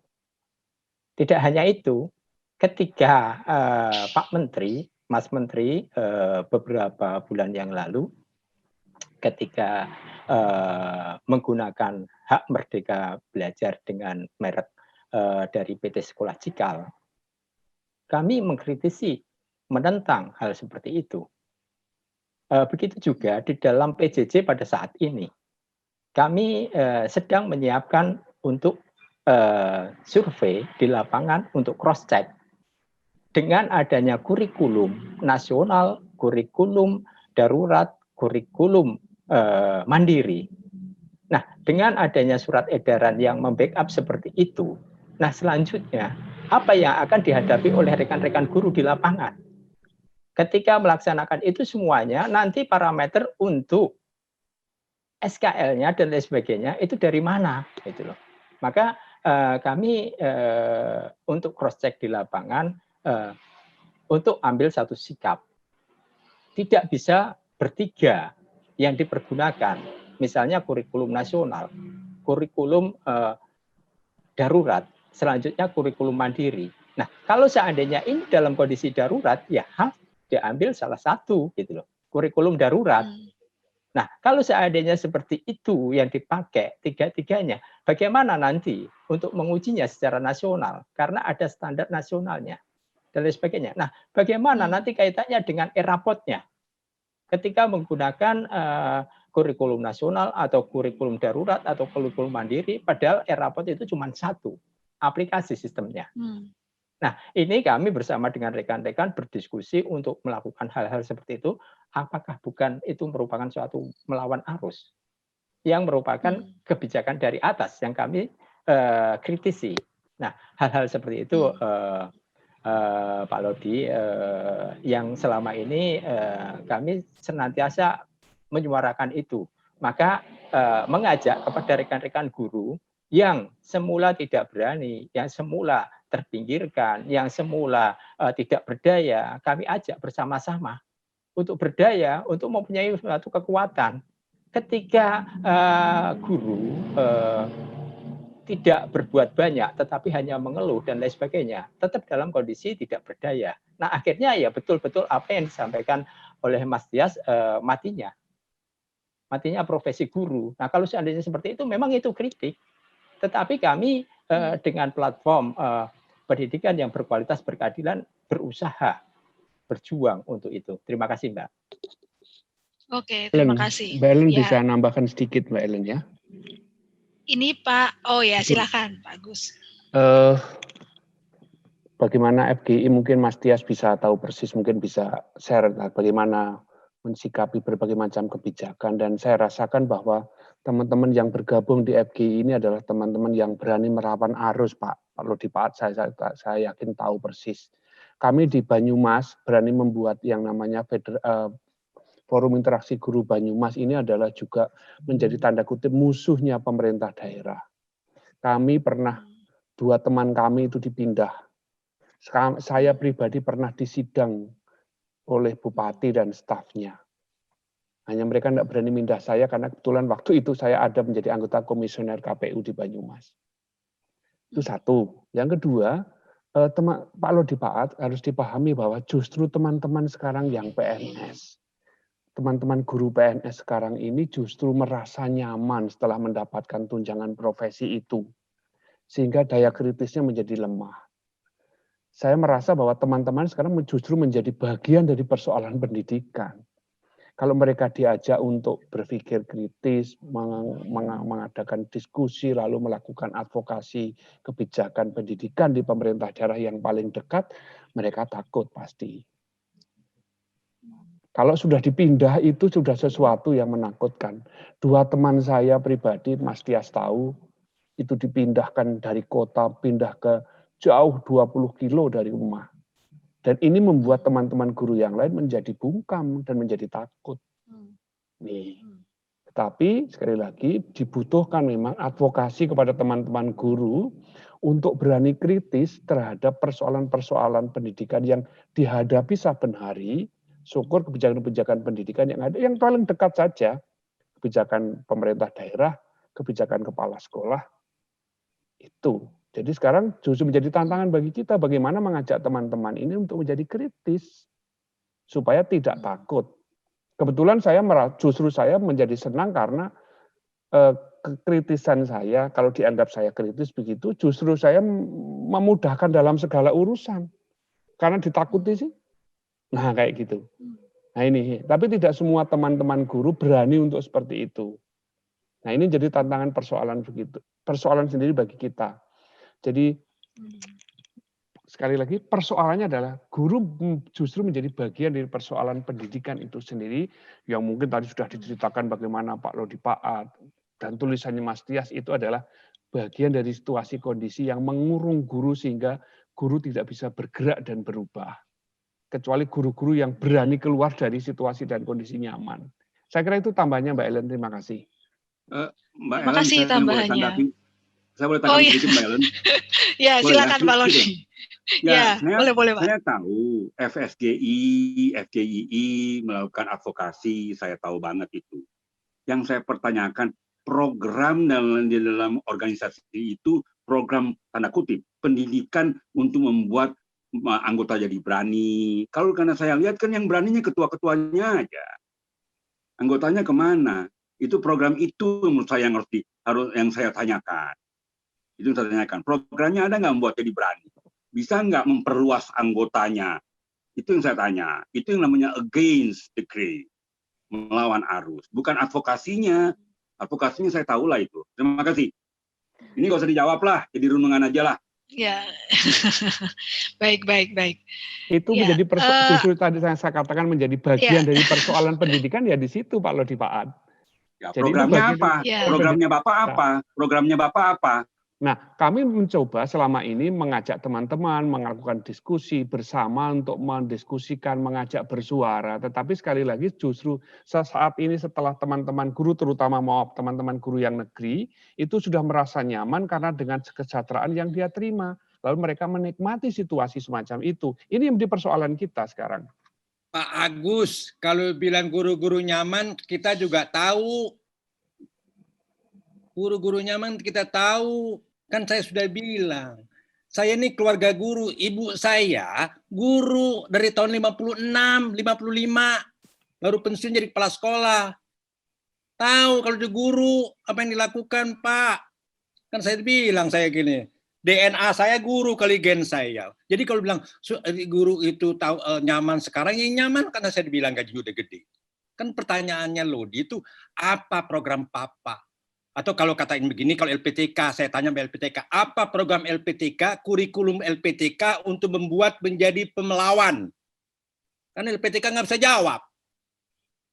Kalau bilang ini mata pelajaran, coba kasih lihat saya mata pelajarannya saya nih, teman-teman saya di guru bahasa Prancis nih. Ada game, mana? Kasih lihat pada saya. Atau jurusan lain, ada game, mana? Kasih lihat pada saya. Itu LPTK, Pak. Nah, tadi kan kita udah ngomong, karena LPTK sulit kelihatannya, ini ada kans, ada kesempatan, ada posibilitas. Nih istilahnya Kamala Harris, dari tadi ngomongnya ada posibilitas. Ya. Ada posibilitas, ada struggle, ada fight. Nah, masih hangat kan? Ngutip aja punya Kamala nih, Kamala Harris nih kan, masih hangat. Mana itu programnya? Itu Pak, bukan vodka. Okay. Itu kan cuma, maaf akan saya bilang, itu kan cuma berita buat koran. Nah, mana programnya? Itu yang ditanya Pak, maaf ya, terpaksa harus saya potong. Terima kasih. Oke, terima kasih. Diskusi malam ini luar biasa. Sepertinya memang seperti yang ditulis oleh Pak Tias bahwa problem guru ini membutuhkan guru-guru itu sendiri untuk untuk melakukan kritik terhadap situasi. Jadi kita melihat bahwa akar masalah kita sama, sebetulnya yang dihadapi guru ya juga yang dihadapi oleh homeschooler juga, yang membuat homeschooler memutuskan untuk ada di luar sistem pendidikan formal. Tetapi sebenarnya kegelisahan kita sama gitu ya. Dan mudah-mudahan ini diskusi ini tidak hanya berhenti sampai di sini ya, nggak hanya sekali bicara-bicara dan kemudian tidak berlanjut. Jadi mudah-mudahan kita masih terus akan bicara bersama tentang persoalan-persoalan kita.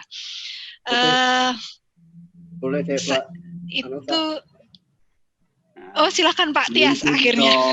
Matias, gimana? Akhirnya Pak Tias. Orang dari Jawa Tengah nggak mau. Iya Pak, jauh-jauh dari. Ya, silakan Pak. Ya, oke. Terima kasih Mbak Ellen atas resumnya yang baik dan diskusinya, Pak Jimmy dan kawan-kawan juga Bu Ifah yang semuanya adalah guru. Ya, jadi memang buku itu sebetulnya seperti keterangan di buku itu, judul tulisan itu berangkat dari tulisan saya di Kompas 97. Jadi eranya memang waktu itu era Orde Baru. Tapi saat revisi tahun 2015, judul itu masih saya pandang masih relevan karena betul yang dikatakan Pak Agus bahwa dari segi ekonomi guru-guru menjadi lebih nyaman dan sebagainya, tapi secara struktural saya kira juga tidak mengalami perubahan yang mendasar gitu, karena tadi juga sudah dikatakan bahwa masa otonomi daerah ini justru guru itu makin terbonsai di daerah masing-masing gitu. Jadi kalau saya lukiskan di buku itu sebetulnya zaman Orde Baru itu karir guru dulu itu bisa bergerak horizontal maupun vertikal. Artinya horizontal itu bisa pindah dari daerah satu ke daerah lain, dan vertikal itu bisa naik ke atas sampai jadi pejabat di Kemdikbud. Kalau dulu itu jelas sekali karir guru itu. Kalau guru itu menjadi guru teladan, itu tinggal nunggu waktu aja dari kepala sekolah gitu. Kalau jadi kepala sekolah baik, tinggal tunggu saja jadi pengawas. Jadi pengawas berhasil, pasti dia akan menjadi kepala kantor kabupaten atau kota. Namanya Kandep gitu singkatannya. Kandep bagus, dia akan jadi kepala kantor wilayah. Menjadi kepala kantor wilayah atau kanwil bagus, dia akan ditarik ke pusat gitu. Itu kalau dulu zaman Orde Baru. Nah, justru pada masa otonomi itu guru itu mengalami bonsai oleh daerah tersebut. Dia tidak bisa melakukan mobilitas horizontal maupun vertikal gitu. Baru sekarang setelah keluarnya Undang-Undang 23 2014 yang merupakan revisi terhadap Undang-Undang 32 2004 mengenai pemerintah daerah, nah itu guru sedikit bisa mengalami mobilitas horizontal, terutama untuk guru-guru SMTA karena pengelolaan SMTA ini diserahkan kepada pemerintah provinsi gitu.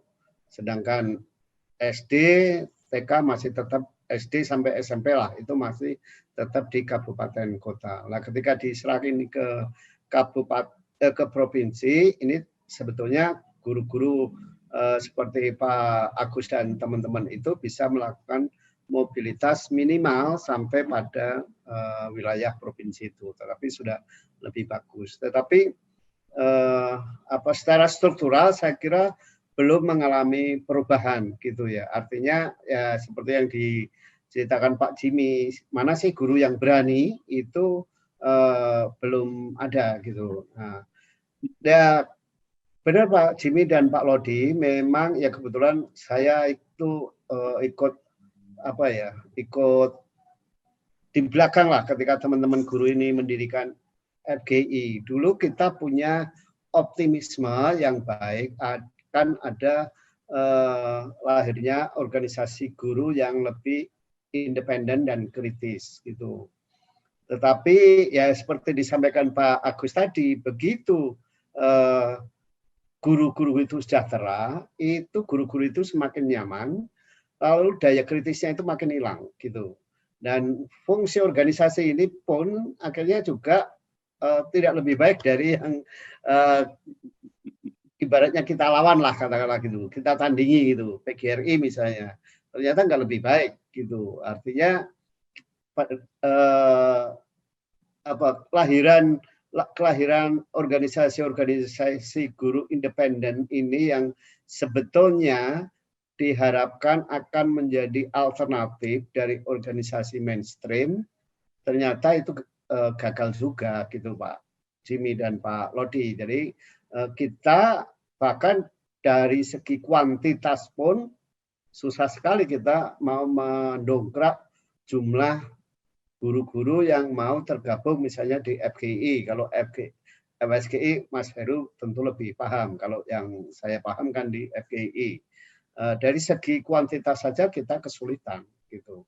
Apalagi dari segi program, ya jelas kita sampai hari ini tidak punya, sehingga kita ini ya lebih reaktif. Katakanlah misalnya kemarin ada RUU Omnibus Law, ya itu FGI ambil peran. Tetapi setelah itu kan hilang juga. Artinya sebetulnya yang diharapkan Pak Jimmy dan Pak Lodi itu kan satu program yang sistematis yang dimaksudkan untuk membangkitkan kesadaran guru, sehingga guru itu memiliki kesadaran dan daya kritis. Nah, itu saya kira tidak ada gitu. Jadi saya kira kalau toh muncul guru-guru yang kritis, guru-guru itu lebih sifatnya individual, artinya tidak merupakan program dari suatu organisasi gitu. Sejauh saya lihat itu memang belum ada organisasi yang katakanlah, kalau kami di LSM dulu kan misalnya harus ada analisis sosial gitu, sehingga setiap aktivis itu mestinya memiliki cara pandang yang sama yang dia peroleh dari pelatihan analisis sosial. Tetapi dalam hal ini guru-guru saya kira belum ada. Saya kira itu aja Mbak Ellen. Terima kasih untuk diskusinya ini. Terima kasih Pak Tias. Ini ya masih ada satu yang ketinggalan nih, Pak Ahmad Mukhlis. Dari tadi ternyata udah raise hand, maaf Pak. Silakan Pak. Oke, terima kasih Mbak Ellen. Ya memang persoalannya kalau saya lihat memang persoalan yang struktural atau sistemik terserah. Tapi kalau saya melihatnya yang jadi masalah itu memang pemerintah salah satu masalah mungkin. Pemerintah ingin terlalu banyak mengatur gitu sebetulnya. Ya. Dulu waktu buku Mas Tias ini didiskusikan di Bandung, Mas Tias itu sekitar tahun berapa? 2004 barangkali ya. Waktu yang edisi pertama. Itu saya sempat ngeletuk sama teman guru. Saya bilang isunya pada waktu itu kan lebih banyak kesejahteraan guru ya. Jadi saya bilang gini, kalau misalnya guru minta kesejahteraan, kalau saya sebagai menteri, saya akan bilang, oke, saya beri Anda kesejahteraan. Anda minta gaji berapa sebulan? 10 juta gitu. 10 juta tahun itu kan masih besar tuh. Gitu. Oke, saya bilang, saya bisa kasih. Tapi sesudah itu siapa yang akan bertanggung jawab terhadap mutu pendidikan? Saya juga sebagai menteri, saya bilang enggak. Saya bilang, Anda yang bertanggung jawab. Anda sudah saya bayar tinggi, Anda yang bertanggung jawab gitu, supaya pendidikannya jadi lebih baik gitu. Tapi sekarang kan enggak. Semuanya mau diambil oleh pemerintah gitu. Itu yang saya lihat itu. Dan kemudian kemudian guru LPTK juga saya lihat juga kemudian akhirnya lepas tangan juga gitu ya sebetulnya, nggak ingin mengambil posisi yang melawan arus untuk berani dan sebagainya juga nggak terjadi gitu. Padahal sebetulnya kalau saya sih yang ingin saya lihat sebenarnya bukan undang-undang guru dan dosen ya, tapi sebetulnya undang-undang Sisdiknas gitu. Di undang-undang Sisdiknas itu saya kira jelas sekali gitu ya. Masalah kurikulum itu sebenarnya bukan kewenangan pemerintah pusat lagi gitu sebenarnya. kurikulum itu pengembangannya adalah di satuan pendidikan. Jadi sebenarnya Indonesia itu sekarang ini mestinya tidak mengenal kurikulum nasional lagi gitu. Jadi itu sebenarnya ada kesempatan yang bisa diambil oleh akar rumput katakanlah gitu ya, oleh sekolah gitu, dan kemudian oleh pihak-pihak yang ingin membantu gitu sebetulnya. Tapi kenyataannya juga nggak terjadi gitu. Dan begitu kemudian pemerintah mengatakan ada kurikulum nasional, ada kurikulum dan sebagainya, itu nggak ada yang memberikan komentar gitu, nggak ada yang memberikan tanggapan gitu yang cukup keras gitu sebetulnya. Kurikulum itu coba aja dilihat dah Undang-Undang Sisdiknas gitu sebetulnya.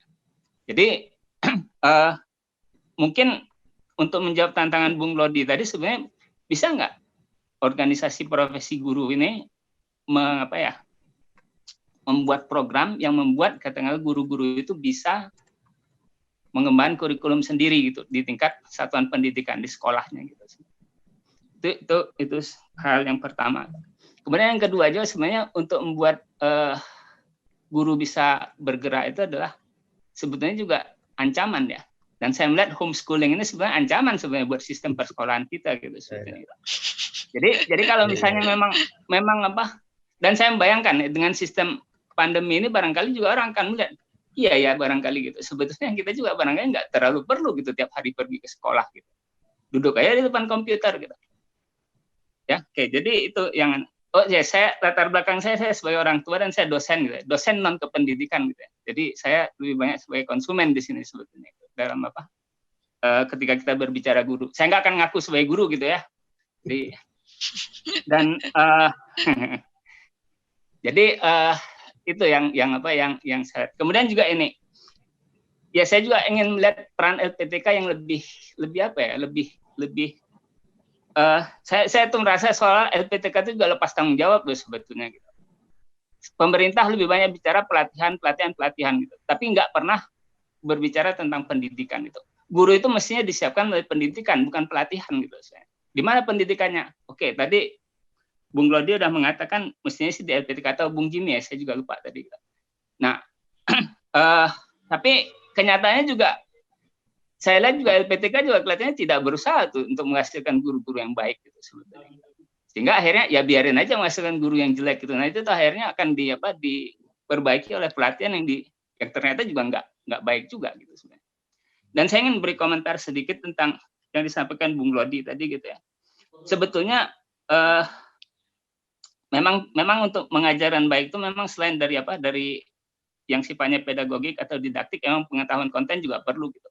Dan di tahun saya kira 80-an gitu, itu untuk basic science, gitu, jadi matematika, fisika, kimia, biologi itu memang ada program yang mengupgrade gitu ya, kemampuan dosen-dosen LPTK dalam hal konten gitu. Jadi sebagian dari dosen-dosen LPTK khususnya muda-muda itu dididik dalam konten 4 bidangnya tadi gitu. Nah sesudah itu apa yang terjadi gitu? LPTK malah minta perluasan mandat. Jadi mereka sekarang menghasilkan bukan hanya pendidikan dalam 4 bidang tadi, tapi juga yang jadi yang murninya gitu sebetulnya. Jadi ya kemudian kalau misalnya memang seperti itu, lantas sifat yang konkuren tadi udah mulai hilang kan sebetulnya gitu. Padahal sebetulnya pada waktu awalnya itu dirancang itu, kenapa LPTK perlu ada dosen-dosen yang memang memiliki kemampuan dalam 4 bidang tadi adalah supaya mereka bisa memberikan kemampuan konten yang lebih baik kepada lulusan-lulusan LPTK gitu, yang akan menjadi guru gitu. Bukan hanya sekadar tahu mengajarkannya gitu ya, tapi tahu juga ilmunya gitu sebetulnya. Tahu juga bagaimana belajarnya gitu. Bukan hanya tahu mengajarkan gitu ya, tapi tahu belajarnya. Dan itu sebenarnya yang barangkali yang paling penting gitu. Jadi kalau misalnya memang mau ditanya gitu ya, buat saya sih pada saat ini de facto profesi guru di Indonesia itu tidak ada gitu sebetulnya. Jadi bukan cuma mati gitu, sebetulnya itu sudah tidak ada. Gitu. Kalau sampaikan profesi itu seperti katakanlah misalnya dokter gitu atau advokat gitu ya. Apa yang mereka lakukan itu? Dokter itu kan dia akan menghadapi situasi yang barangkali bisa jadi hal-hal yang tidak dia duga gitu. Advokat juga seperti itu gitu. Litigasi itu kan bisa bermacam-macam gitu. Nah, guru juga kan mestinya seperti itu. Tadi udah dikatakan kan misalnya bahwa kita juga harus memperhatikan siswa gitu. Siswa sangat beragam gitu. Situasi yang akan dihadapi oleh guru akan sangat bervariasi. Nah, guru tidak dipersiapkan untuk seperti itu. Tahunya kan kalau dilihat ya, kalau mengajarkan itu apa sih? Metode ini, metode apa misalnya PBL gitu ya, project based learning untuk mengajarkan topik ini gitu. Ya kalau kayak gitu ya nggak akan bisa jadi profesional gitu. Oke, terima kasih Mbak Ellen udah diberi kesempatan untuk bicara gitu. Ya, Baik, terima kasih Pak Muklis. Lanjut Pak Tias. Silakan Pak Tias. Ya, terima kasih Prof. Muklis. Mungkin untuk teman-teman aja yang belum kenal, Pak Muklis ini dosen matematika di ITB, penerjemah buku tentang pendidikan Finlandia itu. Dan Pak Muklis juga menjadi tim penyusun kurikulum 2013 yang kritis juga, tapi beliau sebagai tim pakar. Jadi kalau saya tim teknis, Pak Muklis ini tim pakar, kira-kira begitu, bersama Pak Anies, bersama Yohanes Surya dan sebagainya. Jadi memang meskipun mengajar di ITB, tapi memahami persoalan-persoalan mikro di sekolah. Kira-kira itu aja Mbak Ellen, terima kasih. Ellen, maaf kalau boleh tambah sedikit. Oh iya. Apa yang dikatakan? Ya. Ya baik Pak Jimmy. Pak Muklis, kebetulan dari matematik, kayaknya teman-teman Pak Iwan Pranoto ya. Iya ya. Ya begini. Tentang profesi, makanya saya nggak terlalu tertarik menggunakan istilah profesi. Saya lebih suka pekerjaan guru, karena profesi nanti dikaitkan dengan profesi yang profesional, bola kaki dan sebagainya, udah pasti tidak kena sebenarnya untuk guru. Sebenarnya pekerjaan guru sajalah. Nah, begini, saya katakan tadi, saya suka katakan pada masing-masing saya, ya, apa sih cirinya sarjana pendidikan atau cirinya guru yang punya saya pendidikan? Saya hanya bilang mereka punya pedagogik dan didaktik. Pedagogik itu ilmu ya, saya bilang ilmu pendidikan, bukan disamakan dengan mengajar metode pendidikan ini. Itu pemerintah menggunakan istilah itu sebenarnya, pedagogik yang mengajar. Makanya kalau pedagogik saya minta pada teman-teman orang guru gitu, ya kamu baca buku Pak Tilar aja yang terakhir tahun 2014 judulnya Pedagogik untuk Indonesia. Dan ada didaktik. Nah, karena Pak Muklis dari matematik, saya bukan orang matematik, tapi karena belajar pedagogik dan didaktik saja sebenarnya, tapi didetek bahasa Prancis. Tapi kalau didetek bahasa Prancis pasti akan mengenal didaktik yang dibuat oleh orang didaktik matematik Prancis namanya Guy Brousseau sebagai didaktikus matematik yang kemudian diikuti oleh temannya yaitu Yves Chevalard. Yves Chevalard menggunakan, makanya lahir di Prancis itu segitiga didaktik. Segitiga didaktik itu disebar kembali oleh Yves Chevalard. Gitu ya. Yves Chevalard orang didaktikus matematik sebenarnya. Nah dari situ kami jadi berkenal. Nah di sisi itulah sebenarnya LPTK. Di sisi itulah sebenarnya. Tadi bilang didaktik, kalau di segitiga didaktik itu Chevalard menekankan ada hubungan namanya proses didaktik, hubungan guru dan murid, pengetahuan dan murid, kemudian ada guru kepada murid di bawah segitiganya, kemudian guru dengan pengetahuan.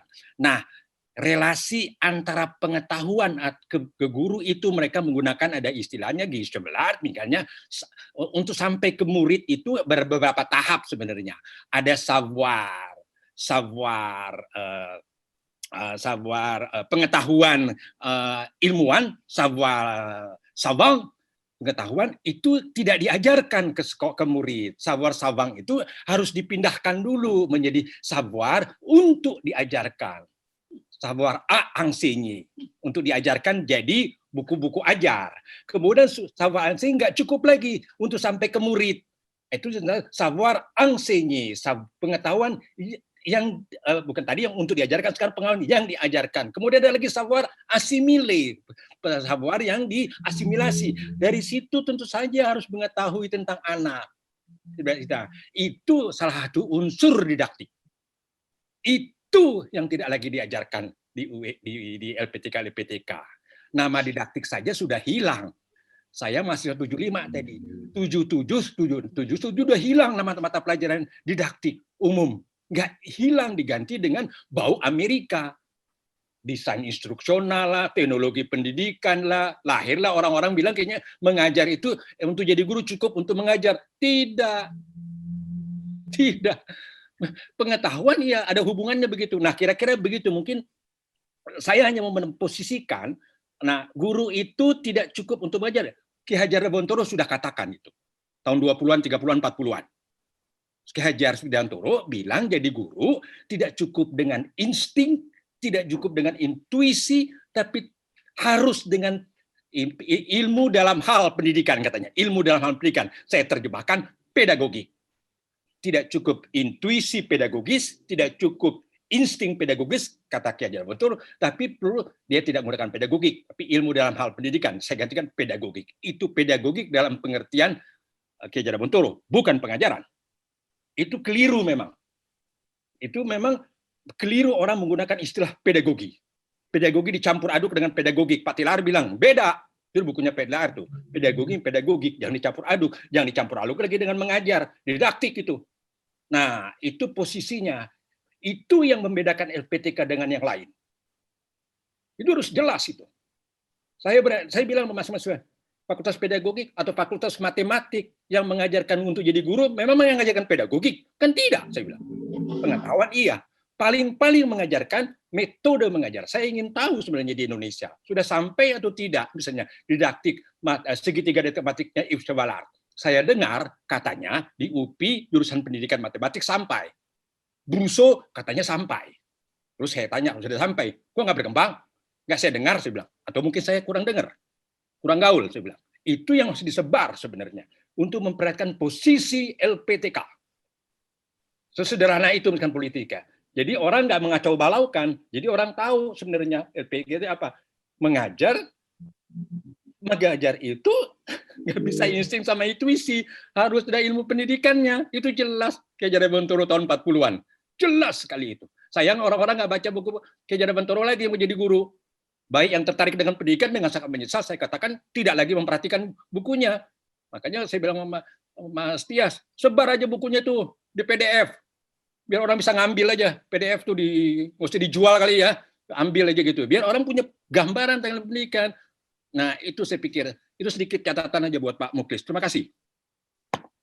Terima kasih Pak Jimmy. Kita sudah mendengar banyak sekali dan luar biasa malam ini, sangat-sangat mencerahkan, dan sama-sama ya kita berharap bahwa guru bukan hanya menjadi tukang gitu ya, tapi betul-betul sampai ke esensi profesinya sebagai pendidik gitu ya. Ya, Pak Tias. Ya, info singkat saja untuk tema perubahan IKIP menjadi universitas, kalau nggak salah nanti di belakang dulu Pak. Iya. Ada satu bab yang membahas mengenai perubahan IKIP menjadi universitas. Barangkali nanti akan menjadi tema diskusi. Sambungan dari ini ya. Ya. Ada itu nanti hilangnya di bab peran 9 kampus atau apa? Hilangnya peran kampus kalau nggak salah bab itu. Ya. Ada di belakang itu. Ya. Ya, artinya masih berlanjut diskusi kita. Kita diskusi yang seru ini, sayangnya belum semua juga bisa dapat kesempatan bicara, tapi ini sudah malam. Jadi kita akan akhiri sampai di sini dulu, dan minggu depan kita akan bicara tentang buku pelajaran yang membodohkan katanya Pak Tias. Kita akan diskusi lagi tentang hal itu minggu yang akan datang. Saya serahkan kepada Putri, silakan Put. Terima kasih Mbak Ellen, terima kasih buat para pembicara dan semua para peserta diskusi daring malam ini. Saya menggeh bahasa Jawa, terengah-engah ngikutin diskusi para sesepuh yang hadir di sini, seru sekali. Bahkan mungkin teman-teman yang tadi diem juga ikut menikmati, gitu ya, sambil mangguk-mangguk gitu ya. Terima kasih buat kehadirannya buat malam ini semua. Maaf apabila ada kata-kata yang kurang berkenan.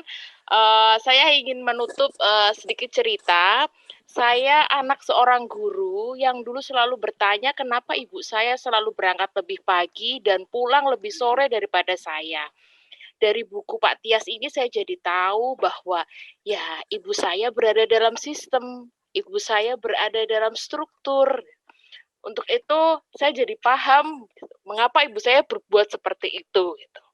Saya rasa setelah membaca buku ini, guru tidak bisa sendiri, guru perlu dukungan dari pemerintah, dari murid, dari masyarakat untuk sama-sama bergerak menuju pendidikan yang lebih baik.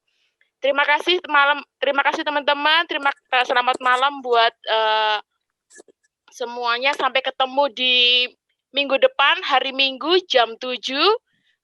Jangan lupa silahkan dibaca dulu buku Pak Tias yang berjudul Pendidikan yang Memiskinkan. Selamat malam, assalamualaikum. Selamat malam, terima kasih semuanya.